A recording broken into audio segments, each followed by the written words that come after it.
ティア表に行く前にいくつかお伝えしておくことがあります。手っ取り早くティア表だけ見たい方は本編まで飛ばしてください。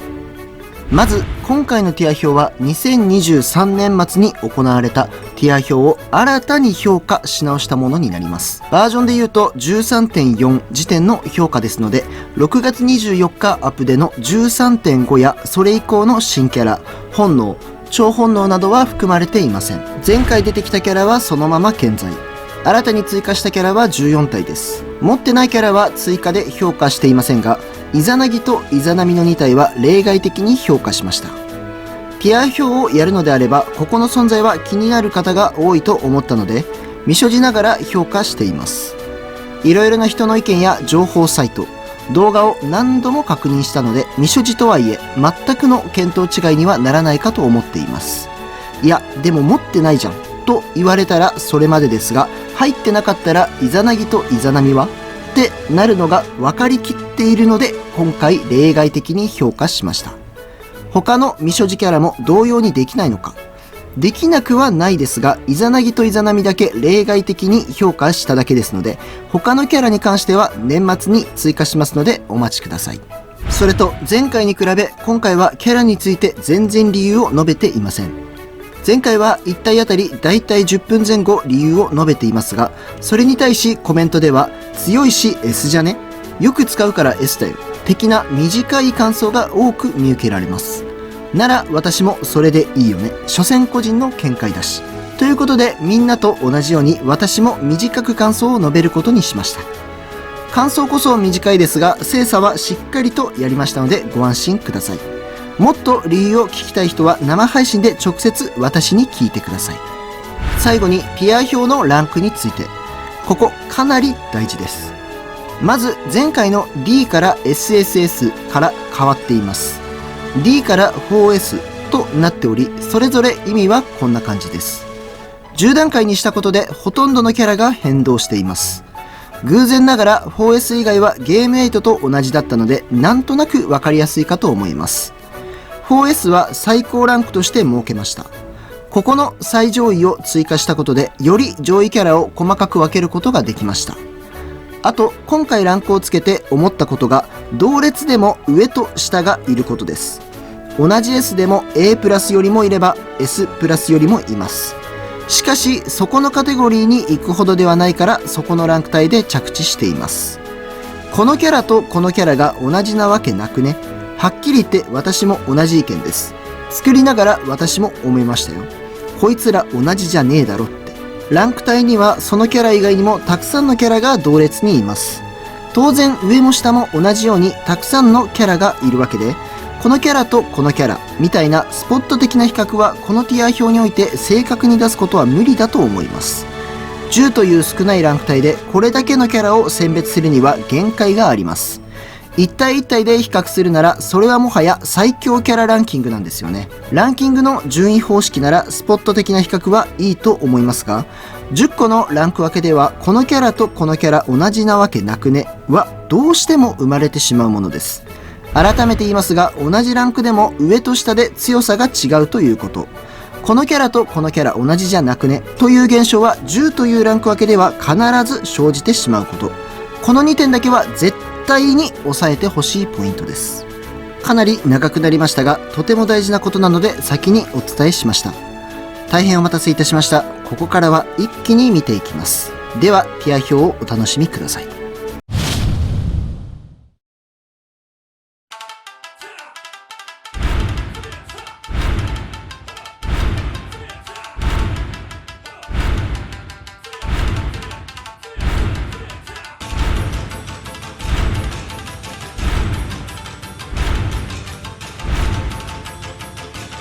一気に見ていきましたが、 D ランクはこの12体になります。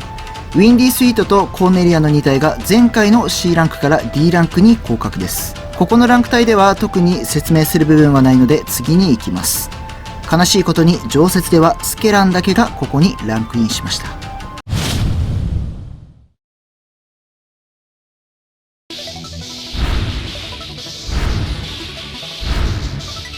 メタルスラッグのヒュージハーミットが初登場。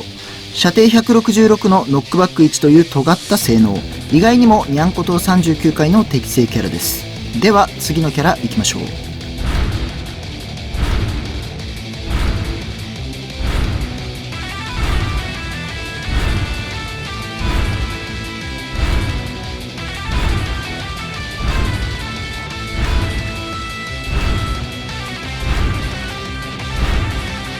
ベルベーヌですが、この時点では本能未実装でした。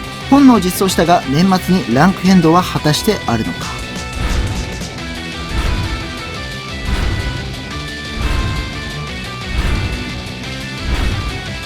テルン、これは第3形態実装前の評価。滅法強いがついたことにより、年末の評価は多少変動あるかも。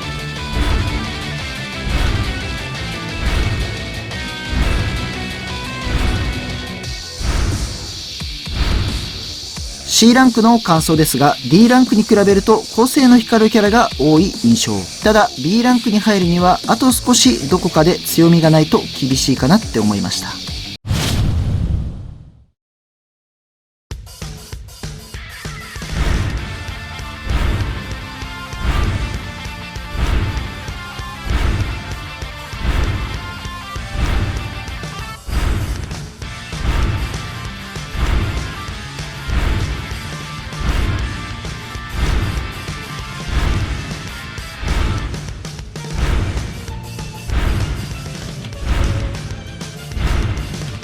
メタルスラッグのロカが初登場。ヒュージゴマ専用みたいなところがありますが、ちゃんと活躍できます。普段使いのキャラではないので B で着地しました。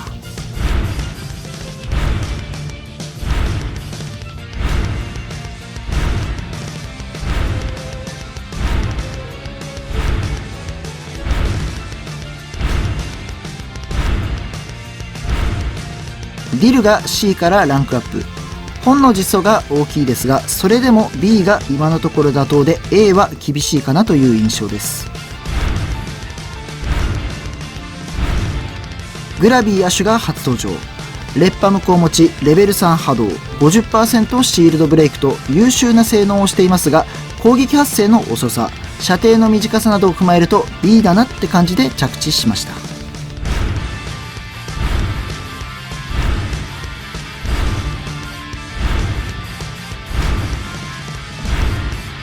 コンボーイズが初登場。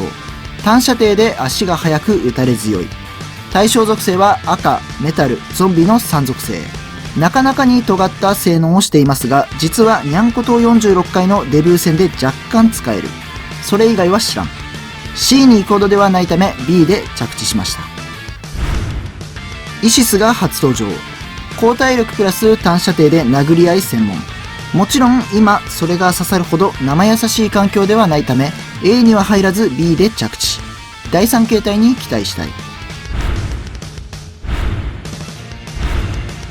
カムクラ、超本能実装前。実装により超賢者や遅くするなどが追加されましたが、果たして年末にランクが上がるのか。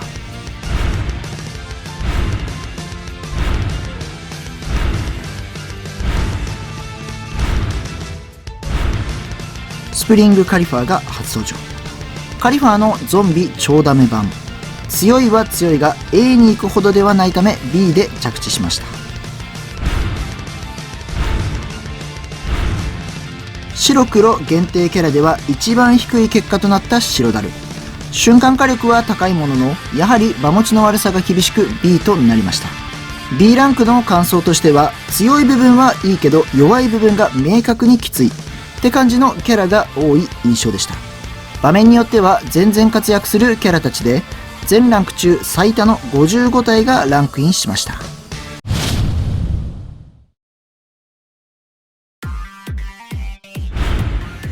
ルローニケンシンコラボよりサノスケが初登場。対ゾンビに体力100万オーバー。攻撃頻度が遅いものの体力や火力面の長所が評価を後押し。結果 A で着地しました。同じくルローニケンシンより青氏が初登場。浮き天使への妨害は 50% 停止ですが、6秒と時間が長くちゃんと強い。射程400から遠方範囲で攻撃できるため普通に優秀なキャラ。A にランクインしました。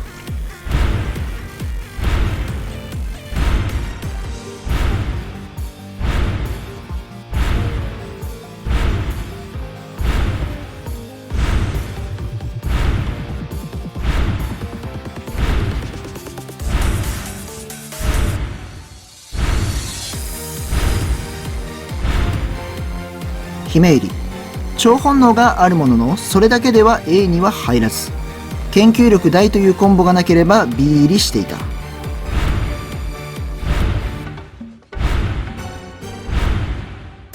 ディアボロス。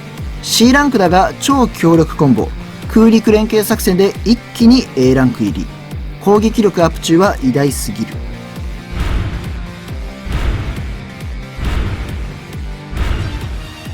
エアフアンティ。第4形態で一番下の評価に。前回の B から A になりましたが、A プラスも厳しい状況。ノックバックを増やすなり、対象属性を一つ増やすなり、エイリアン以外に何か貢献できていれば評価は上がったと思います。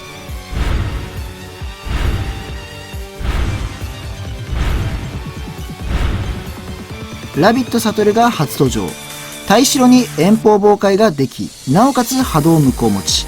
その貴重性は評価に値し A にランクイン。ネコナース。超本能実装によりソラクティスのステージに特化。B から A にランクアップしました。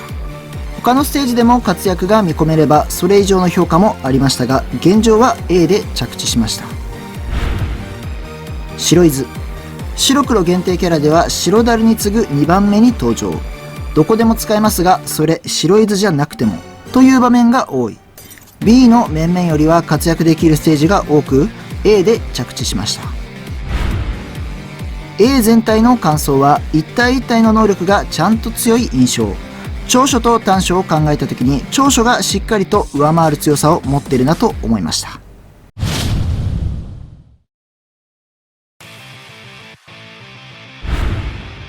ルローニケンシンコラボよりケンシンが初登場。白、悪魔、烈破無効。この貴重性を評価。悪魔はいいとしても白い敵×烈破はウリルやカワッパなど呪いがあるステージなので、呪い無効があったら S ランク入りしていました。マミさん。前回 SS から大幅ランクダウン。前回マミさんを評価した理由に対天使における長射程×長ダメの貴重性を評価しました。確かにその能力に貴重性はあるものの、実戦でどれだけそこが必要かと考えた時に S 以上の評価はないと判断。結果 A プラスで着地しました。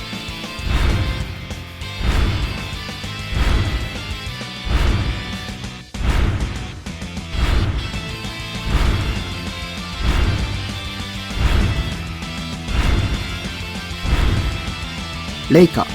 本能実装により古代種も対象に。純粋強化で B から A プラスにランクアップしました。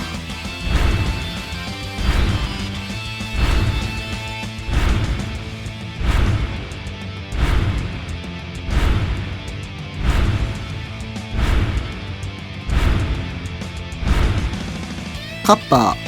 超本能実装により B からランクアップ。攻撃間隔短縮、ゾンビ属性追加。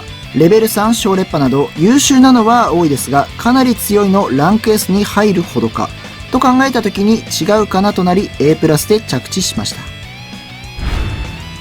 白黒限定キャラ3体目は黒ガル。対白において相当強く、他の属性相手でもまあまあ戦える。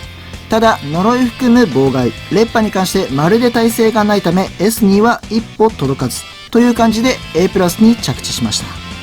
一応補足として、この A プラスは前回のティア表にはなかったランク帯で A と S をつなぐ役割でここを設けました。 A プラス全体の感想ですが、基本的には対象属性に強いものの、今後ステージで連れていくようなキャラではないかなという印象です。対象属性により特化、もしくは他属性にプラスアルファできると S に入るのかなと思いました。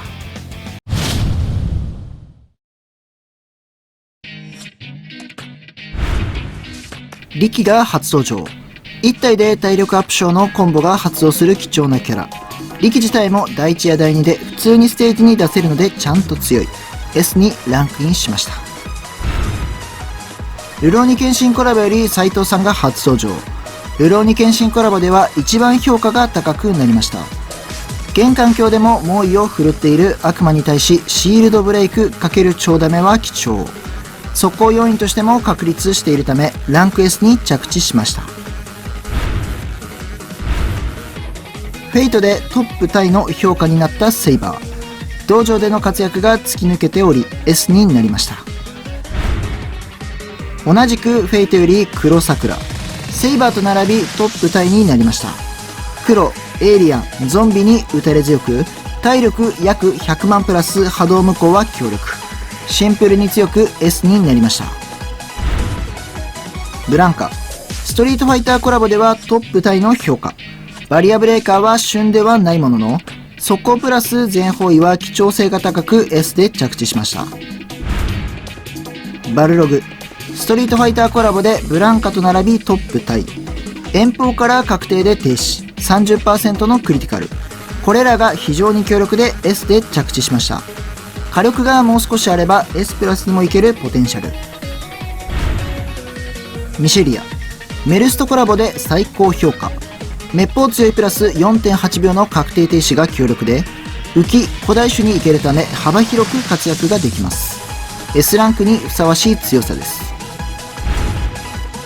エマ、個人的には SS に入れたいぐらい強い、体力60万オーバーがかなり強く、波動ストッパーをしなくても全然いいレベルで使える。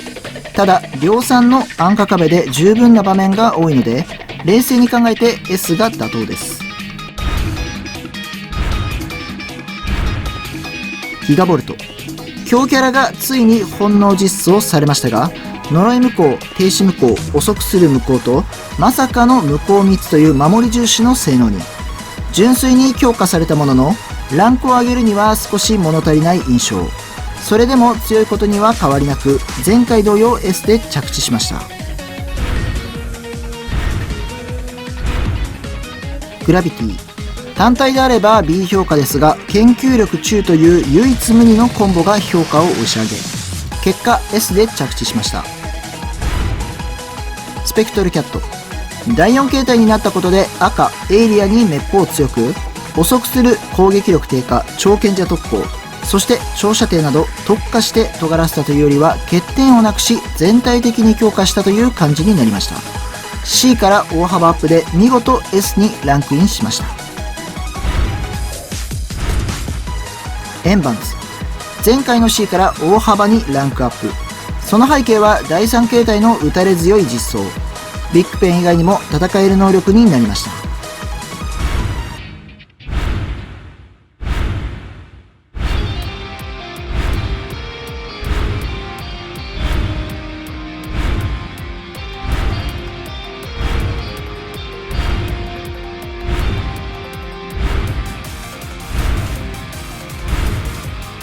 ベビー、第4形態実装前の評価、主に道場やプチロマン法的な役割、 S プラスの面々がかなり強力なのしかいないので、第4形態を加味してもそこに到達するかは不明。年末に再評価したい。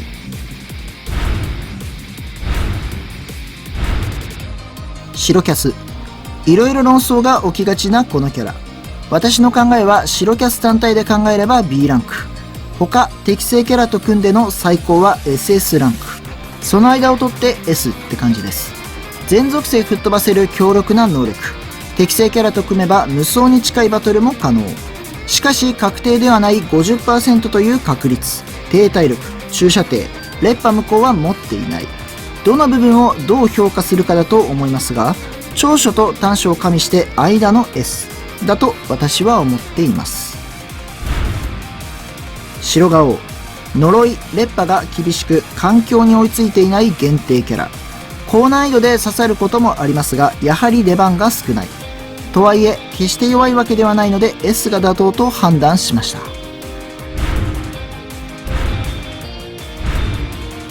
バベル、前回の SS からランクダウン。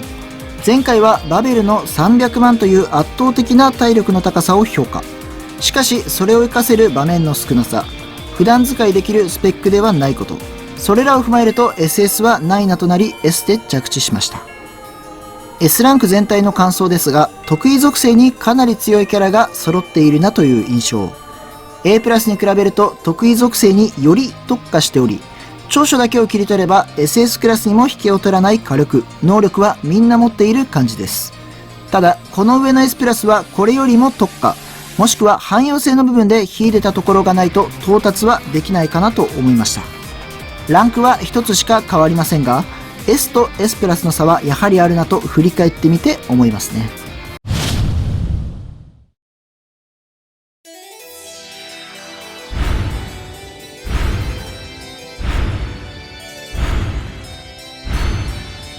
ルリー、超本能実装で攻撃無効を手に入れました。ボス戦や古代種多め、赤多めのステージでは最強格に。しかし混合ステージでは波レベルに落ち着くため、突き抜けて SS とはならず S プラスで着地しました。アトランティス、本能実装前の評価。本能では遅くするや魂攻撃と純粋に強化されましたが、 SS に入るほどかはまだ不明。飛脚とのコンボもあり、年末に再評価したい。アキラ、火力面を見れば SS クラス。しかしそこだけを強みとして入れるほど SS は甘くない。エイリアン、悪魔以外にも連れていけるなら SS 以上は全然ありました。メガロ、超本能実装により攻撃間隔短縮、攻撃力アップが可能に。得意属性はエイリアンだけという部分は変わらず、S からランクアップしたものの SS には届きませんでした。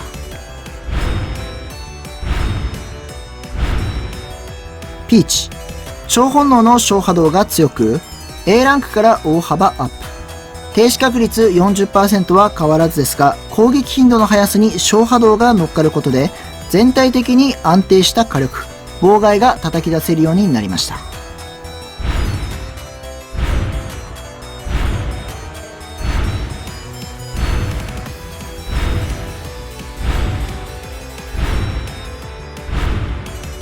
ネコマシン、超本能により攻撃間隔短縮が可能に。火力の高い一発を当てれるようになったこと、本能玉が2つつけれるようになったことでいろいろと強くなりました。 SS には一歩届かずですが、十分な強キャラで S プラスに着地しました。アイス、 SS に入れるかかなり悩んだキャラ。超本能を含んだこのキャラの性能が非常に高い。しかし SS のキャラたちと比較した時にそこに入れる感じはありませんでした。 SS 寄りではありますが S プラスで着地しました。白ガル、敵に呪い、烈波さえなければかなり強い。ギガガガの序盤に出しても最後まで残るくらい耐久力がある。しかし最新環境では呪い、烈波などは平気で出てくるため S プラスで着地しました。黒御霊、呪いや烈波が絡むと厳しいものの、大半の対城に行けるのはやはり評価すべき点。ウリルも戦い方次第ではちゃんと活躍ができる。ただ最新環境では出番が少ないのも事実で SS には遠く及ばない。黒ガオウ、対城における最強格の一体。黒御霊とほぼ同様の理由ですが、最新環境では少し厳しく、最終的には S プラスに落ち着いた。白ガル、黒御霊、黒ガオウは S プラスにいるものの S 寄りです。宮本武蔵、第3形態実装前の評価。対黒最強格の一体ですが、対黒のみで SS に入れるかと言われると少し疑問。第3形態での評価は年末にお預けです。S プラスの感想ですが、各属性のトップクラスがいるものの、混合ステージに行けるのか、汎用性があるのかという点ではほとんどが波より少し強いという感じ。はっきり言って波のキャラの限界点がここの S プラスな感じがしました。強キャラの限界点がここと思ってしまうほど SS との距離はあるなと思いました。それでも総合的に見ればかなりの強キャラ揃いには違いないです。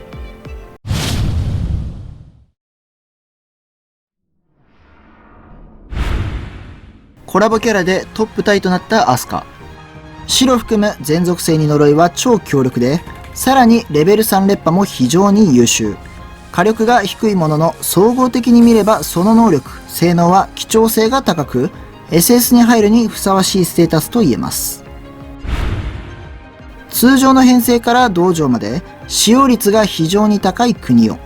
コンボ一つでここまでのし上がってますが、出したら出したでちゃんと強い。第1と第2で使い勝手がいいのも評価が高いです。圧倒的な体力を持つハデス。ボス戦、取り巻き処理、属性関係なくとりあえず出しておけば OK で成り立つほど強く、唯一無二のスタイルで貴重性が高い。前回と変わらず SS にランクインしました。クロノス。属性を持つ敵に停止は強力ですが、古代種や劣化環境に入ってからは少しずつ出番が減ってきた印象。それでもこの能力が強いことに変わりはなく、S プラスに行くほどではない。こちらも前回と変わらず SS で着地しました。アマテラス。属性を持つ敵に超ダメ、ゾンビキラー、50% のバリアブレーカー、それでいて射程が455もある。DPS26000 はさすがの効果力。前回同様 SS に着地しました。アヌビス。アマテラス同様汎用性の高いキャラ。中でも対悪魔に関してはシールドブレイク、烈破無効を活かしより活躍ができる。30% ながら烈破が出せるその火力は評価に値し、さらに波動無効、烈破無効、この2つを持っているだけで十分にすごいと言えます。ギガントゼウスガチャから最多の4体が SS にランクインしました。麦わら。射程720からの効果力が唯一無二の存在。本能込みで単発火力は約24万。クリティカル発動で50万弱を叩き出す。普段使いというよりボス戦にかなり強いキャラで前回同様 SS に着地しました。クレイジー。対城における最強格の一体。黒ガオと比べると烈破無効、その他妨害無効をたくさん持っていることが偉い。デッカーバちゃんやウリルなどボス戦で発揮するその破壊力は堂々の SS です。ギガパルド。第4形態により大化けしたキャラ。新レジェにおいてはトップ3に入るほど強いと思います。対象属性が厄介なゾンビ、古代種というのもポイントが高い。それ以外のキャラにも効果力が活かせるので汎用性は非常に高い。SSS まであと一歩のところですが、波動無効、烈破無効、どちらかついていたら間違いなくランクインしたかなと思います。かぐや姫。今回のティア表で一番の出世キャラ。メタルキラーというぶっ壊れ特性がここまで押し上げました。SSS に入れるか悩みましたが、SSS の面々と比べた時に同列ではないなと思いました。理由ですが、対メタルは無論最強格でも、波動、烈破に対し最低でも耐性がないと上の SSS は厳しいです。素の DPS が6000を超える強力な量産キャラでも、上に行くには耐性や無効持ちは必須条件と言えます。それでも対メタルはぶっ壊れですから堂々の SS ランクインです。空。超本能による攻撃間隔短縮、追加古代種、烈破無効、本能玉2つ、一気に強キャラへと変貌しました。空の一番の魅力は何といっても殲滅力。烈破のような少しずつダメージを与えるのではなく一撃で倒しきる力、これが群を抜いています。赤、黒、古代種という3属性に行けるその力は SS にふさわしいステータスと言えます。ウィンディ。対雪最強。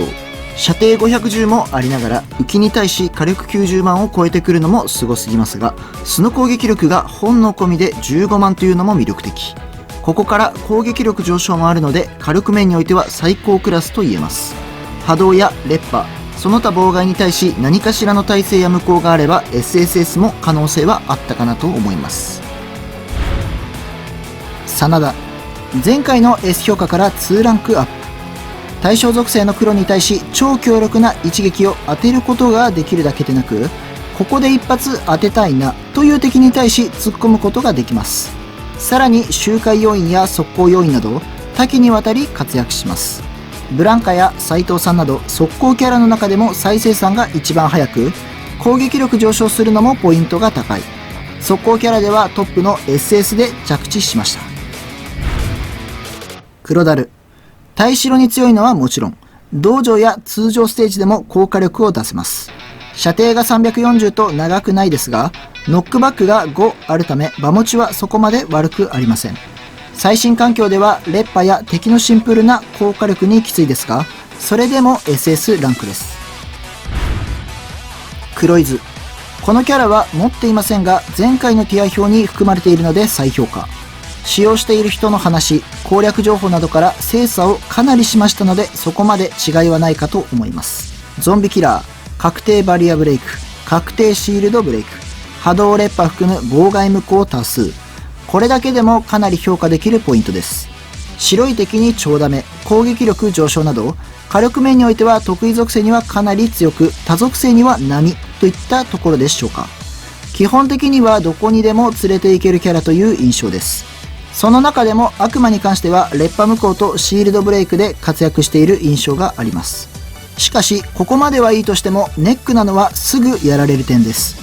再生産が早いとはいえ、ここがマイナス要素としてかなり働いている印象です。これをどう捉えるかだと思いますが、ここから私の見解をお伝えします。このキャラ、強いというより優秀という感じです。強いかどうかの枠で考えると、私は黒イズを強くないと評価しています。しかし優秀かどうかで考えたら優秀だなと思っています。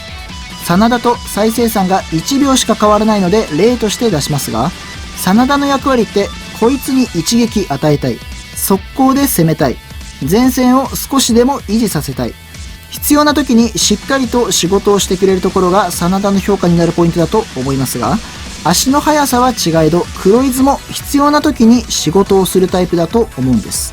そう考えた時にこの黒イズのすぐやられるポイントはそこまでマイナス要素ではないんですよね。今更真田に馬持ちを追求する人はいないと思いますが、この黒イズも私は同じだと思いますね。どこにでも連れて行けるほど器用性があって優秀。ここの部分が黒イズの評価すべき点であって、強いか弱いか、火力があるのかないのかを軸に判断するのは黒イズの場合少しずれている感じがします。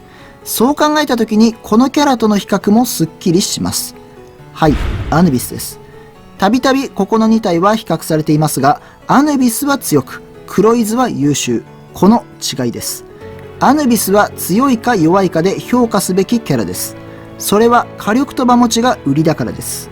もちろんシールドやバリアブレイクの役割もあるでしょうが、攻撃が当たるのか否か、敵を倒せるか否か、このアヌビスを使ってて求めるのはそこです。要するに求めるべきは強さです。しかし黒イズはシールドを割ったか、前線で一発ダメージを与えることができたかなど、プレイヤーが要求することを全うできているか、ここが求められていると思います。強さのアヌビス、優秀さの黒イズ、この2体は似てるようで全く違うキャラです。属性を変えて考えると分かりやすいと思いますが、クーと真田って対黒が同じなだけで役割全然違いますよね。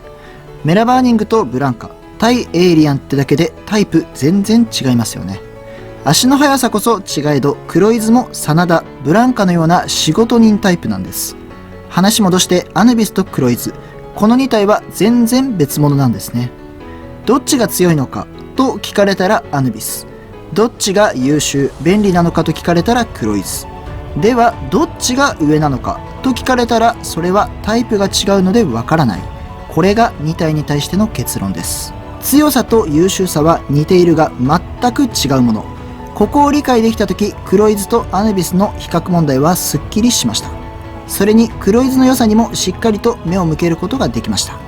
長くなりましたが、器用な黒イズは優秀なキャラで SS にふさわしいキャラだと思います。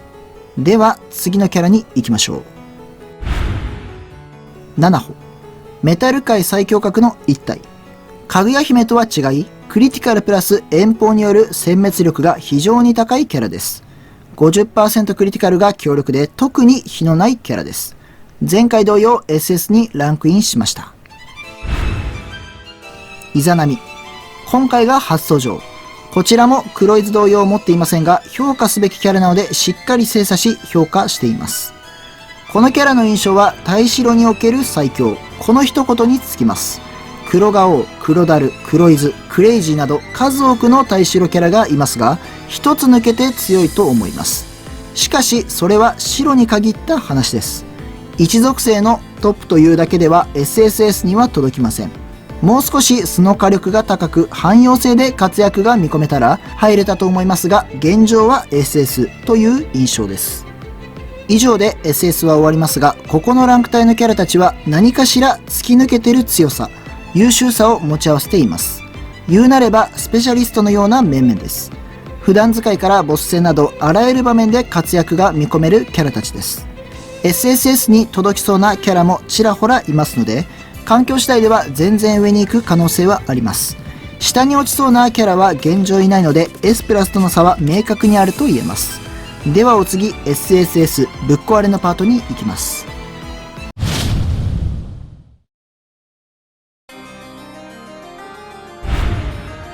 ラスボス。前回の SS 組から唯一のランクアップ。様々な妨害無効を持っており、唯一無二の破壊力を持ち合わせたこのキャラは十分なぶっ壊れです。しかしそれは前回の段階でも十分認識していましたが、評価を上げたポイントがあります。それは古代種の大ハニワンです。大ハニワンは手持ち次第ではかなりめんどくさいキャラですが、ラスボスがいるだけで明らかに楽になります。今まで一撃に頼っていたこのキャラが普通にステージに出て普通にちゃんと活躍をする。この普通というのを取り入れたラスボスは評価を上げるに値しています。SS に入るだけでも普通にすごいことなんですが、そこからのランクアップは見事の一言。十分ぶっ壊れで SSS にランクインです。白身玉。全属性に遅くする妨害。ノックバック15の場持ちの良さ。言わずと知れた強キャラです。しかし昨今の呪いや烈波、超賢者にある妨害耐性など新レジ入ったあたりから風当たりはだんだんと厳しくなっています。環境的に SS 寄りではあるものの、それでも SS に下がることはありません。苦手なステージが増えてきてますが、それ以外のステージでは十分無双できる能力です。ステージは何もレジェンドストーリーだけでなく、ニャンコ島、グランドアビス、レジェンドクエスト、イベントステージなど他にも数多くあります。苦手なステージは実際ありますが、いけるステージも数多くある点はしっかり評価すべきです。なので SS ではなく前回同様 SSS に着地しました。なお、呪い時代が一段落ついたこと、烈波反射の時代に来ていることを考えると、小烈波持ちの黒炎より白身玉が脚光を浴びる、そんな時代が来るかもしれない。黒炎。こちらは持っていませんが、黒伊豆、イザナミ同様評価すべきキャラなのでしっかりと精査、再評価しています。長射程の500から攻撃ができ、遠方900まで届く。時間は 2.4 秒と短いながらも確定で遅くする妨害。そしてそれに付随する小烈波。はっきり言ってぶっ壊れ性能です。対白に行ける点も評価が高いですね。正直落ち度という落ち度がないキャラなんですが、これがなぜ 4S に行かなかったか、そこははっきり伝えておこうかと思います。いろいろ調べていくと、このキャラの強みは目立つ一方で、各属性ステージだと中途半端になりがちだとか、押されるような相手だと妨害が短くきつい、白身玉の方が安定するといった話を使用者から聞きます。コメント欄とかでも実際にこれは見かけます。全属性が対象である以上、各属性の専門分野には勝てない部分があると思いますし、長射程の性質上、懐はどうしても脆くなると思います。そこはそこまで問題ではないのですが、重要なのは白身玉の存在です。もともと白身玉より黒炎が上。私はそう思っていました。しかし調べると、黒炎は白身玉の上位互換ではなく、役割も使用感も全然違う別キャラという印象を今抱いています。白身玉が SSS、黒炎が 4S という感じだと思っていましたが、どうもそうではないらしい。黒炎がいい場面もあれば、白身玉の方がいい場面もある。この一言を聞いた時に腑に落ちました。最高ランクのキャラたちは誰とも比較できない。そんな唯一無二のキャラたちを選びました。誰かと比較できる時点でそれは最高ランクではありません。だから黒炎は 4S に選びませんでした。今ここでしっかりとお伝えしたいのは、黒炎と白身玉どっちが強いかではなく、黒炎と白身玉どっちも強く、どっちも適した場所がある、別々な役割を持ったキャラたちであるということです。白身玉もぶっ壊れ、黒炎もぶっ壊れ、ただそれだけです。これから烈波反射の環境が増えると風当たりが厳しくなるかもしれませんが、十分ぶっ壊れです。堂々の SSS で黒炎着地です。イザナギが初登場。持っていませんがしっかりと精査評価しました。単体ながら属性相手に約30万 ×3 発叩き出すとんでもない火力のぶっ壊れキャラ。しかも精霊も強いという。単体なので取り巻き処理は不向きなものの、奥の敵に攻撃できたり、敵の少ないステージなどでは無双レベルで活躍するなど、限定の伝説にふさわしい強さだと思います。このキャラも黒炎同様、4S に入れるか悩みました。黒炎もそうですが、正直強さで言えば最高ランクのキャラたちと何ら遜色はありません。しかし最高ランクに入るには誰にも真似できない強さを持ち合わせている必要があります。イザナギの火力はぶっ壊れていますが、それニャンマで良くないですか？いやいや、ニャンマじゃ届かない距離までイザナギは攻撃できるのが強いんだよ。かゆいところに手が届くようになったんだよ。そんな意見も多く見ますが、私としては遅かれ早かれニャンマもその距離攻撃できますよね。再生産何回もしていればいずれそこまで到達できますよね、ニャンマならと思うわけです。 4S の定義を最高ランクとしなければイザナギを入れたと思いますが、私のティア表では最高ランク、それは誰にも真似できない強さを持っているキャラ、そういう意味で設けたものですので、ぶっ壊れながらニャンマがいる以上 4S にイザナギを入れませんでした。ランクこそ上と下で分けましたが、ニャンマの介護官でもニャンマより弱いわけではないので、そこは誤解ないようにお願いします。めちゃくちゃ大事なのでもう一回言っておきますが、最高ランクとして 4S を設定したからランクこそ分けましたが、ニャンマの介護官でも弱いわけでもないので誤解ないようにお願いします。イザナギはとんでもなくぶっ壊れていることには変わりありませんので、堂々の SSS で着地です。以上4体がぶっ壊れの SSS です。SS に比べるとより尖ってぶっ壊れているか、より安定感がある性能をしているか、だいたいそんな感じな気がしています。何度も説明していますが、強さで言えば 4S のキャラたちと変わりはありません。4S を最高ランクと定義したから分けただけですので、そこはご理解いただきたいですね。では、いよいよ最後、最高ランクのキャラたち、4S の紹介に行きます。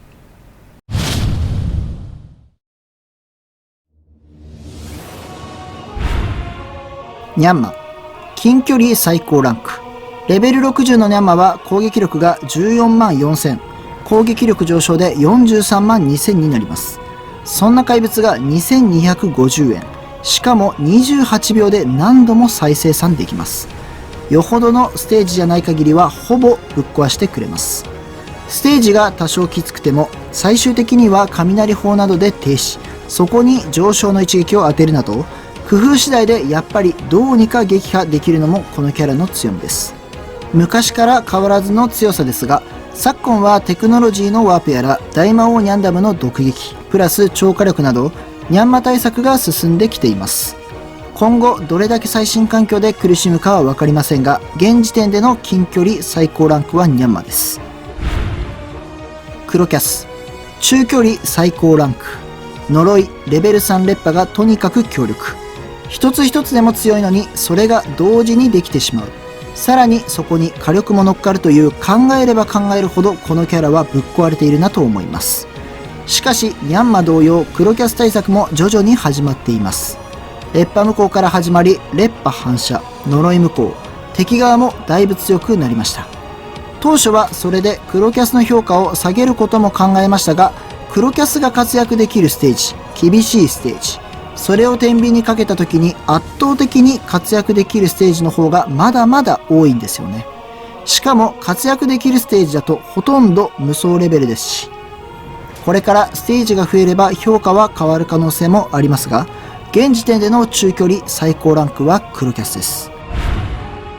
白炎、遠距離最高ランク。射程600もありながら1000まで届く全属性超ダメージ、ぶっ壊れです。属性相手にレベル50で 64,800×3 発。射程600からずっとこの攻撃ができます。呪い無効がないので呪われるとさすがに厳しいですが、白炎の距離を呪える敵はもはや天敵レベルなだけで基本的にはいつでも無双しています。白い敵にダメージが出ないと聞いたことがありますが、白い相手はそもそも得意属性ではないので、そこを白炎一体に求めるのはあまりに酷な話です。あくまで属性相手に超ダメージですからね。最新環境ではニャンマや黒キャスなど対応されてきていますが、この白炎は今のところ影響は少なそうです。まあそこは年末にまた確認したいですね。射程600からの属性持ちに超ダメ、しかも1000まで届くという唯一無二の能力。現時点での遠距離最高ランクは白炎です。以上3体が最高ランクとなります。もともとこの3体って決めてたわけではなく、イザナギや黒炎なども視野に入れていました。でも冷静に考えて最高ランクなのにそんなにいるの？それじゃあ差別化できないような、となりいろいろ考えた結果この3体になりました。人によっては黒炎とかイザナギ、それ以外にも入るキャラはいるかもしれませんが、誰にも真似できない強さ、すなわち最高ランク。私はこの3体を選びました。以上で全ティア表は終わりになります。最後、一気にまとめてみますが、その前に冒頭で伝えたこと改めてお伝えしておきます。このランク帯は10個しかなく、一つ一つのランク帯に何体もいます。そのキャラは同列だとしても同じ強さではありません。S で言うなら S プラスよりもいれば A プラスよりもいます。同列だからといって強さもイコールというわけではありません。それともう一つ。一つのランクにたくさんのキャラがいる以上、このキャラとこのキャラ同じじゃなくねは必ず生じてしまいます。251体ものキャラをたったの10でランク分けしているので、それを解消するのはほぼ無理です。ランキング動画ならわかりますが、これはティア表です。ランキング動画ではないとご理解ください。今回はライト版として私個人で全て考え、全て決定しましたが、年末にみんなと話し合い、再度ティア表やりますのでよろしくお願いします。長々となりましたが、ここまでご視聴ありがとうございました。楽しんでもらえたなら、ぜひ高評価、チャンネル登録よろしくお願いいたします。では最後に一気にまとめてみましょう。バイバイ。